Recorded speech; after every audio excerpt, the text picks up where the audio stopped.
Sir Bhaskar గారు మాకేం కథలు చెప్పరా వాళ్ళకి తప్ప. తప్పకుండా మీకు కూడా చెప్పు. ఒక మహిళ కృష్ణుడిని బాగా నమ్మేదట. ఆవిడ పరిస్థితి అత్యంత దుర్భరంగా ఉండేదట. అంటే కుటుంబం తినడానికి కూడా లేనటువంటి పరిస్థితి ఉండేదట. ఒక రోజు వీధి చివరనే ఉన్నటువంటి ఒక గుడికెళ్ళి, దేవుడా నువ్వే నాకు అన్ని కల్పించు అని అందట. అహంకారి, గర్వం, దేవుడంటే నమ్మకం లేనటువంటి ఒక నాస్తికుడు ఆ మాట విన్నాడు. ఆ మాట విని తన ఇంటికెళ్ళి తన దగ్గర పనిచేస్తున్నటువంటి ఒక పని మనిషిని ఈ ముసలావిడి దగ్గరికి వెళ్ళి తనకు సరిపడా రేషను, సరుకులు అన్ని ఇవ్వమని పంపించారట.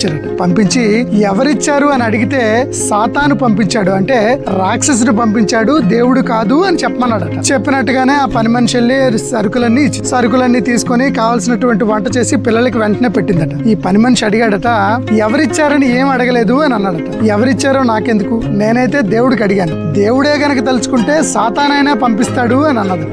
అంటే అది దేవుడి మీద నమ్మకం.